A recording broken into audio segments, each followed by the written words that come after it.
কেন? যেখানে জিনা বেশি হবে আল্লাহ সেই জায়গাকে ধ্বংস করে দিবে। যে পরিবারে পরকিয়া, যে পুরুষ পরকিয়া করবে তার মালেতে বরকত হতে পারে না। যে নারী পরকিয়া করবে তার বাড়িতে আল্লাহ রুজিতে বরকত কেড়ে নেবে। সাময়িক মনে হবে আমার কাছে আমার প্রেমিক পয়সা দিচ্ছে, আমি যার সাথে জিনা করছি সে আমাকে গাদা টাকা দিচ্ছে, বরকত পাবে না। আলহামদুলিল্লাহ। কেন? এইগুলোই তো বেঈমান কাফেরদের মেহনত। আপনার নাম রেখেছে, এই যে বাবাজি দিকে দেখছেন, ইনারা জানেন না 14ই ফেব্রুয়ারি ভ্যালেন্টাইন ডে, প্রপোজ ডে, নাম রেখেছে ভ্যালেন্টাইন ডে, কাজ হচ্ছে জিনা করা। নাম রেখেছে প্রপোজ ডে, কাজ হচ্ছে জিনা করা। নাম রেখেছে চকলেট ডে, কাজ হচ্ছে জিনা করা। নাম রেখেছে কিস ডে, কাজ হচ্ছে জিনা করা। এগুলো সব জিনার এক একটা পদ্ধতি।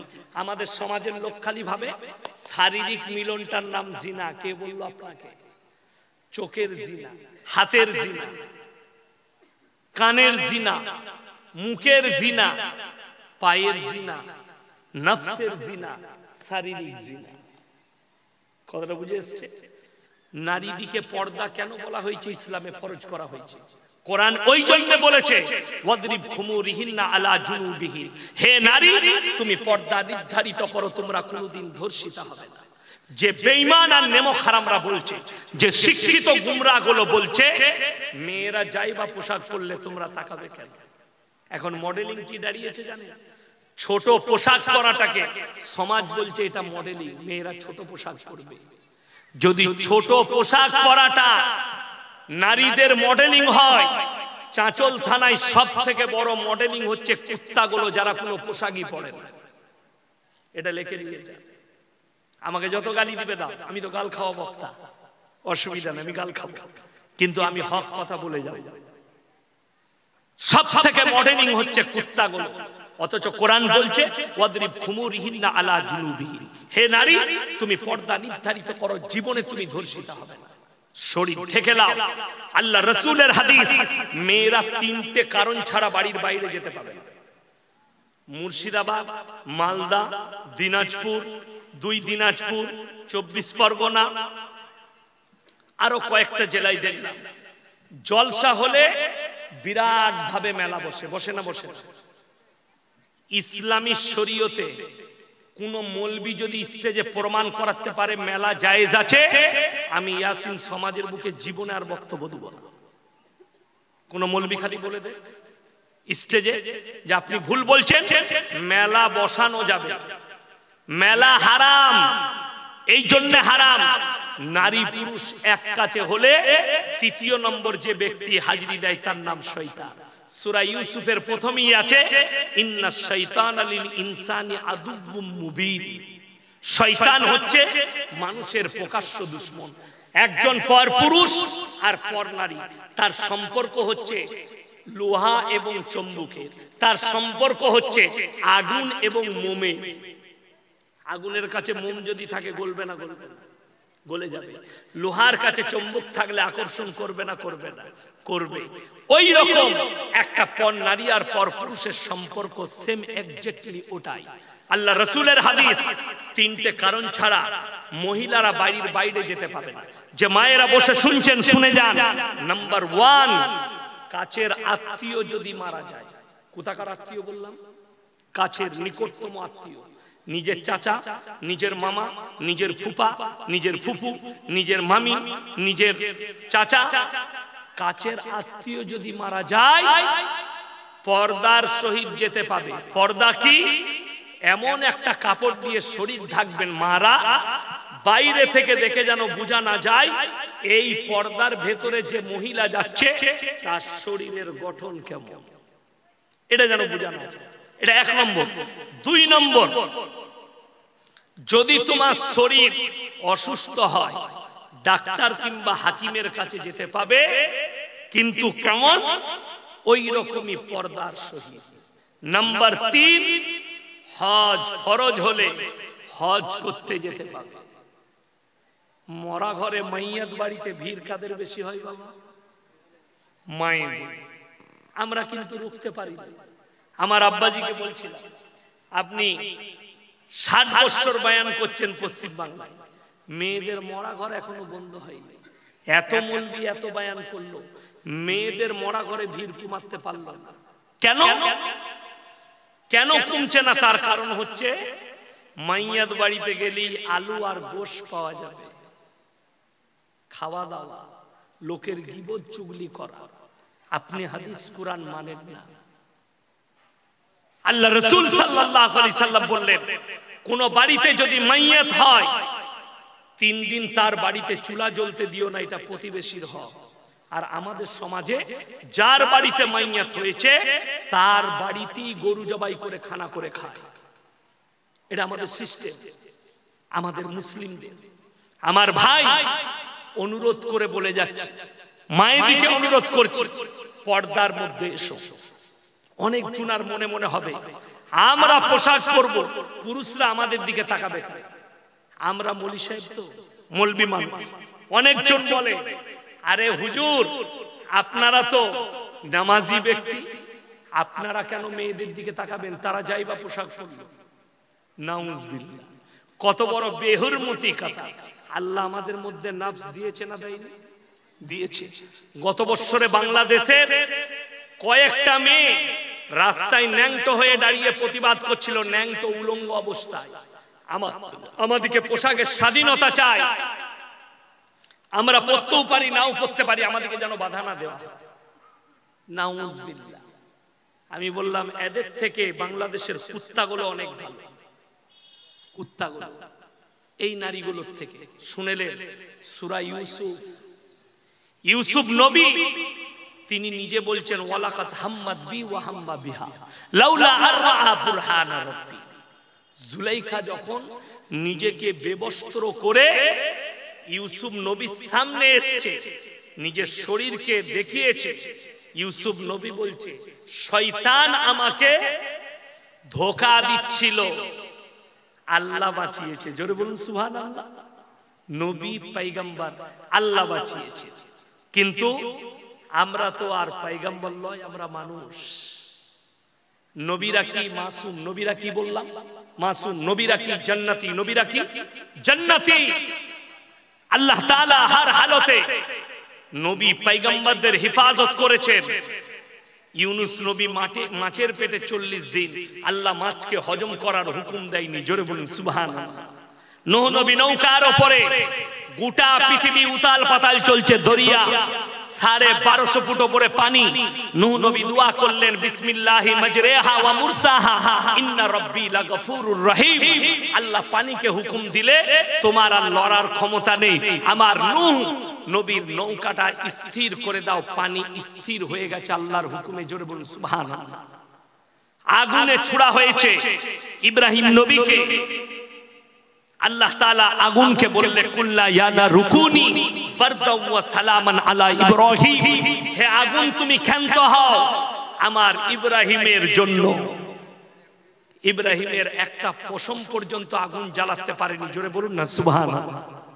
আপনি বিশ্বাস রাখুন। মায়ের দিকে অনুরোধ করছি, 5 ওয়াক্তের নামাজি হন, আপনার বাড়িতে শান্তি আসবে, বাড়িতে বরকত আসবে, আপনার বাড়িতে শান্তি পাবেন, খেয়ে শান্তি পাবেন। যারা মনে করছেন টাকায় সুখ আছে, তাদের দিন বুঝে আসেনি, আল্লাহকে চিনতে পারেন। টাকায় যদি সুখ থাকতো, বড় লোকরা সব থেকে দামি খাবার খেত, আমরা গরিব মৌলবি আমরা কোথা থেকে পেতাম? কথাটা বুঝতে পারেন? একটা ইমামের বেতন 5000, একটা মৌলবির বেতন 10000। আমার মাদ্রাসায় আমার বেতন হচ্ছে 11000 টাকা। 11000। তাহলে এত দামি দামি খাবার আমাদের দস্তরখান, অনুভব করা যায়। আল্লাহর রাস্তায় যারা থাকবে দিনের পথে, আল্লাহ ইজ্জতের রুজি মৃত্যুকাল পর্যন্ত দিবে। আর রুজিটা ইজ্জতের রুজি মানে দেশি মুরগি আর খাসি নয়।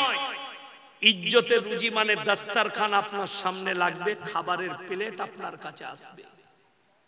আপনি বাড়িতে খানা খাচ্ছেন, শুনেলেন হে আমার চাষিবাসী ভাইয়েরা, আপনি কাজ করেন, চাষ করেন, মাঠে খাটেন, আপনি মনে করছেন আমি সুখী নয়। আপনি চলে যান কলকাতায়, ফ্ল্যাটে বাস করে 1 কোটি টাকা, করোড় টাকার মালিক, কিন্তু রাতের বেলায় মদের বার থেকে মদ খেয়ে এসে সোফার উপরে স্বামী পড়ে আছে আর বিবি কুত্তার সঙ্গে শুয়ে আছে।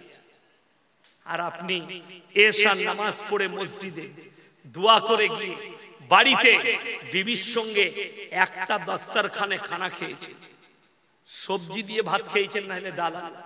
ফজর পর্যন্ত বিবির গলায় হাত রেখে ঘুমাতে পেরেছেন, আল্লাহর কসম তুমি ওই কোটিপতির থেকেও আল্লাহ তোমাকে সুখী করেছে। জোরে বলুন সুবহানাল্লাহ।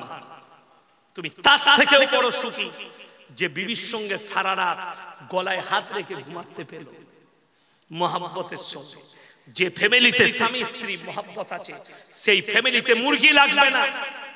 যদি আলু সিদ্ধ ভাত খান আর বিবি স্বামী পরিবারের মধ্যে যদি শান্তি থাকে, তার থেকে বড় সুখ আর কিছু হতে পারে না। আমরা মনে করছি টাকাই সুখ।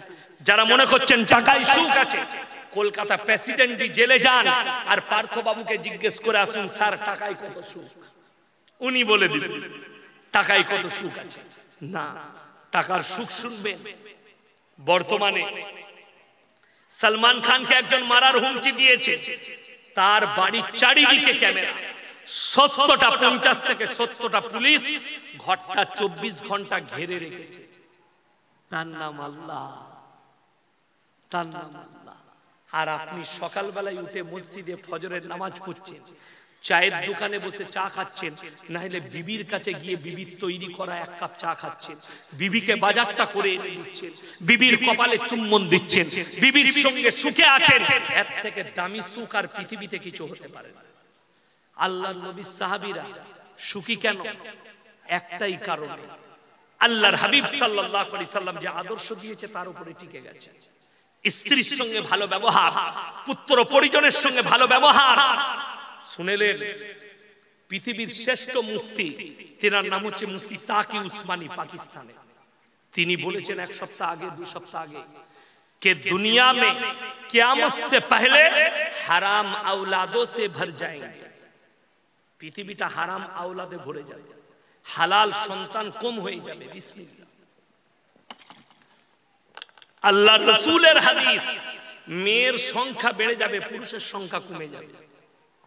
কিয়ামতের পূর্বে রাস্তাঘাটে কুকুরের মতো জিনা হবে, আপনি রুখতে পারবেন না।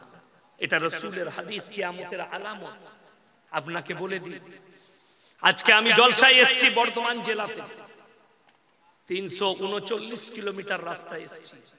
আপনারা যদি বলেন ইয়াসিন সাহেব আপনার পরিচয় কি, আমি আমার বাবার নাম নেব না মায়ের? বাবা, আমি মোল্লা শওকত আলী মাজাহিরির ছেলে, আমার বাপের পরিচয় দিই, আমি হচ্ছি তিনার ছেলে। আপনাদিকে যদি কেউ কি জিজ্ঞেস করি তুমি কে, সে বাপের নাম নেবে না মায়ের? বাবা বাবার। যদি বাবা মারা যায় তাও বলবে আমি মৃত অমুকের ছেলে। দুঃখটা কোথায় জানেন?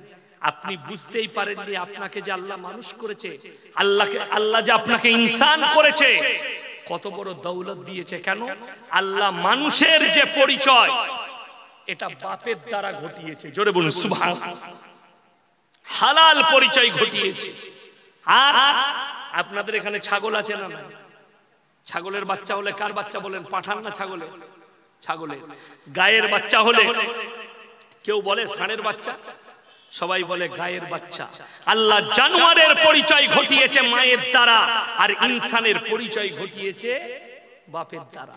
এখানে একটা ঘটনা শুনেলেন, ইমাম আবু হানিফা রাহিমাহুল্লাহ, তিনার কাছে একদল মেয়ে পর্দায় এসে দাঁড়ালেন আর বললেন, হে যুগের ইমাম, আপনাকে উত্তর দিতে হবে, ইসলামী শরীয়তে একটা পুরুষ 4টা বিয়ে করতে পায়, একটা মেয়ে কেন 4টা স্বামী রাখতে পারে না?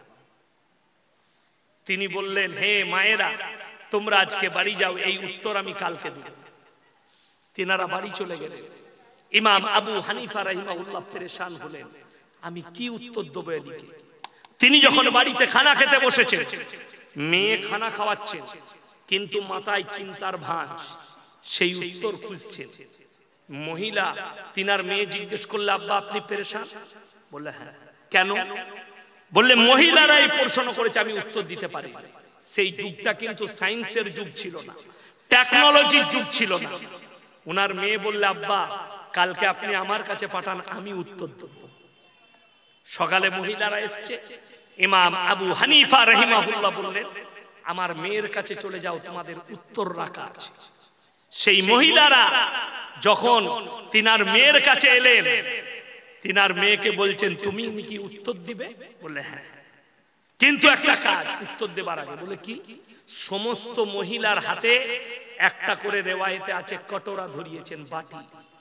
এটা নিয়ে তোমরা পর্দার আড়ালে যাও আর নিজের নিজের স্তন থেকে দুধ বের করে নিয়ে এসো। সব মহিলা একটু একটু দুধ বার করে নিয়ে একটা বড় পাত্র রেখেছেন, বলে এখানে ঢেলে দাও। সব সব ঢেলে দিল। আচ্ছা, সব দুধ যদি এক কাছে দেয় মিক্স হবে না? হবে না, মিক্স হয়ে গেল। এরপরে তিনি বললেন, এই দুধগুলো থেকে তোমরা নিজের নিজের দুধ বের করে নাও। সেই যুগটা কিন্তু টেকনোলজি ছিল।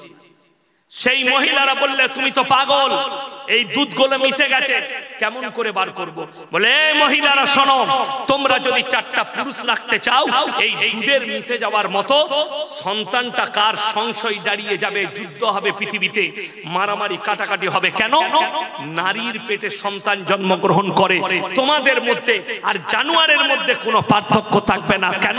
আর ইনসানের পরিচয় আল্লাহ বাপের দ্বারা ঘটিয়েছে, জানোয়ারের পরিচয় মায়ের দ্বারা। জোরে বলুন না সুবহানাল্লাহ।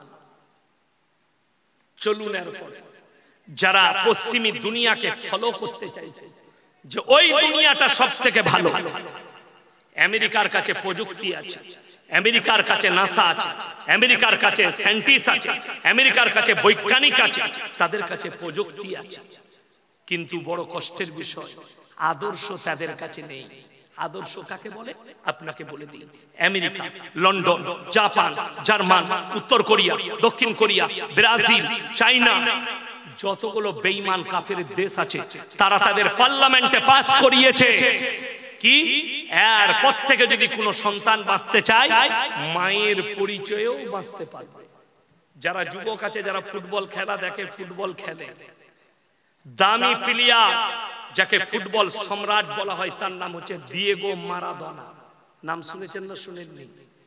11টা প্লেয়ারকে কাটিয়ে গোল দিয়েছিল। সে যখন বিয়ে করতে গেছে, তার 9 বছরের মেয়েকে সাথে করে নিয়ে গেছে। সেটার নাম কাফেররা, বেঈমানরা দিয়েছে রিলেশনশিপ। বিয়ের আগে ছেলে।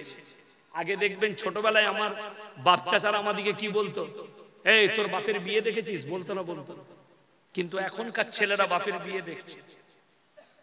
লিওনেল মেসি তার 5 বছরের ছেলেকে নিয়ে তার মাকে বিয়ে করতে গেছে, মানে বিয়ের আগে ছেলে। সিস্টেম কি বার করেছে শুনে নে।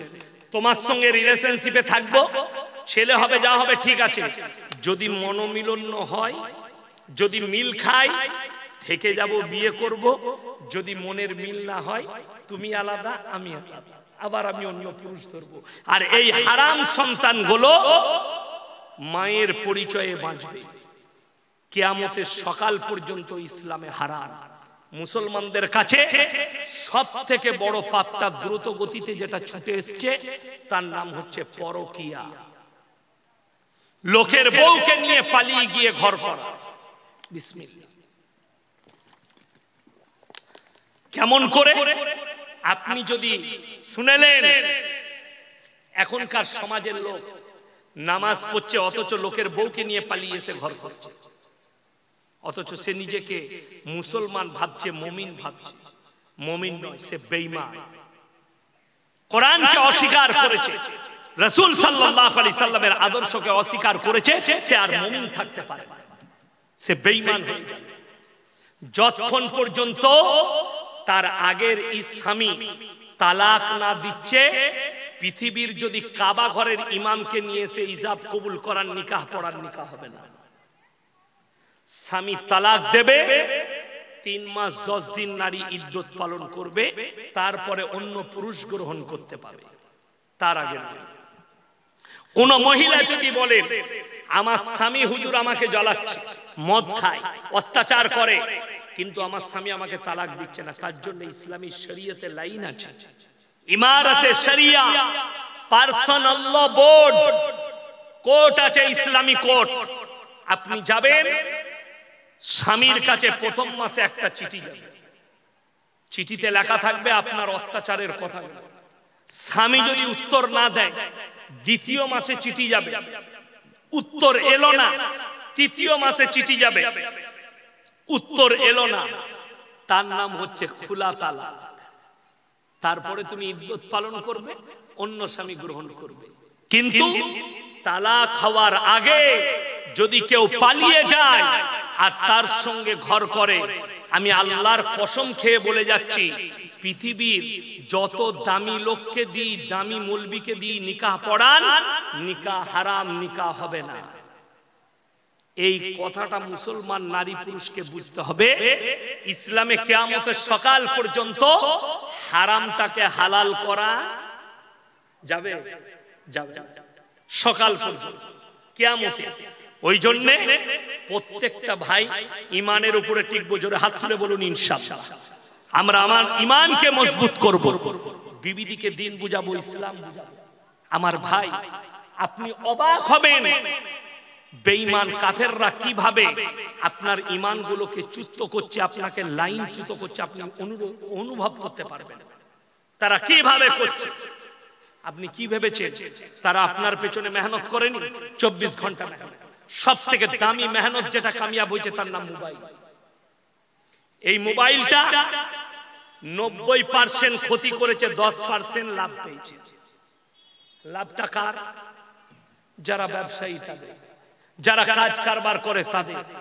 আপনার সন্তানকে মোবাইল দিয়েছেন, ক্ষতি করেছে। আপনার মেয়েকে মোবাইল দিয়েছেন, ক্ষতি করেছে। বড় ক্ষতি। যতগুলো ছেলে